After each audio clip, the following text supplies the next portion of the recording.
What's up, everyone? You tuned in to another one. So City ended up winning 2-1 today against Tottenham, and it literally right at the last kick, Tottenham could equalize. So shout out to Tottenham for giving us a great match. They played really well with the little possession that they did have. Kanak injured herself, or something happened with Germany and Kanak, so she wasn't available today. Hopefully she comes back sooner rather than later. We're already down a lot of players, but we did get good news from Taylor about maybe Hemp and Greenwood, so that is good, beneficial, because we need some healthy bodies, right? Also, so Alexandri and Lezel were in the back line with Kirsten and Layla. And Hasegawa, Fujinho, and Yamashita were all ready to come play after the She Believes Cup, right?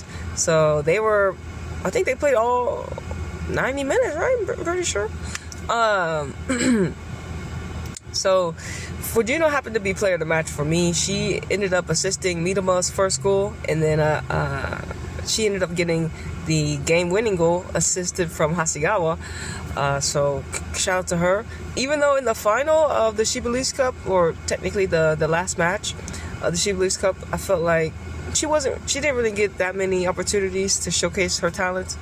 But since we've been introduced to Fujinho, and ever since Taylor has been giving her minutes, we've gotten to see how influential she is to the team, and her creation ability, and just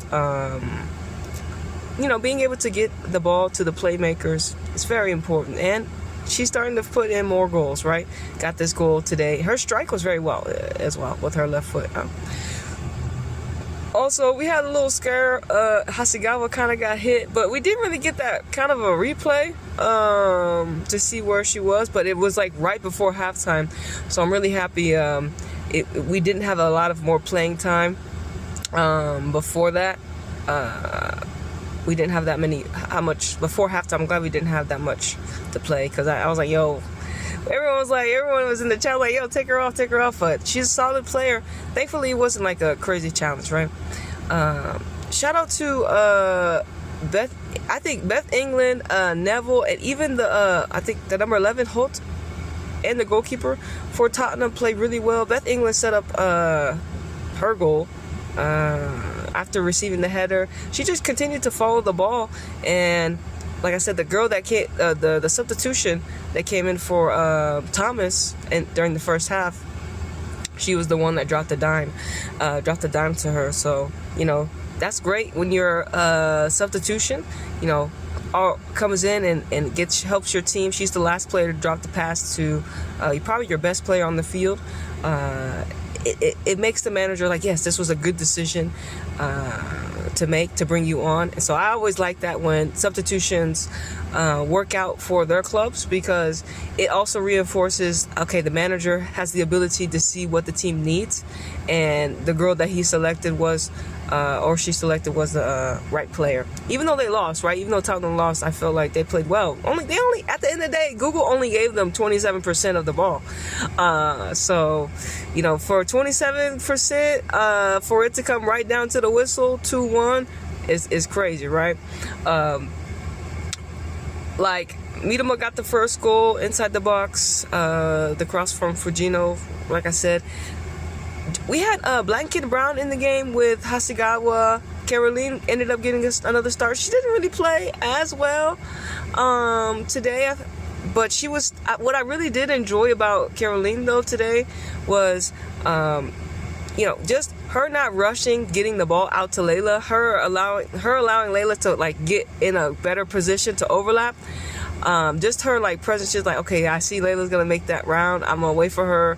Or just I felt like she was very patient in passing out to Layla, and I was really happy just to see that,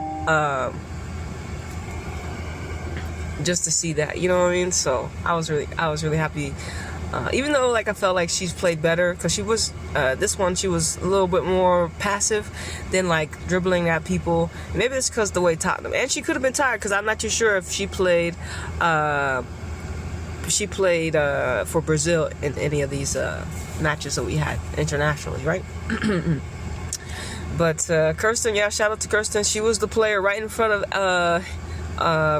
of England on that last kick when that ball came into the box. So, but as you know, City are going to be taking on Chelsea 4 times. It's crazy. It's diabolical. I can't believe it. We're going to get to see so much. And first of all, City getting a win against Tottenham was on the road is much needed because they know they're outside looking in at the Champions League, right? City are outside looking at the Champions League right now, currently as we speak. Wild stuff. But they get to play Chelsea in that cup final. They get to play Chelsea in the Champions League, and then apparently they're going to play Chelsea in the regular league a match, or maybe I don't know. They played Chelsea 4 times. 4 too many. And I'm just very curious to see what players are going to have to step up and be influential. Could it be the players that we expect? Also, will City be able to beat Chelsea how many times out of these 4?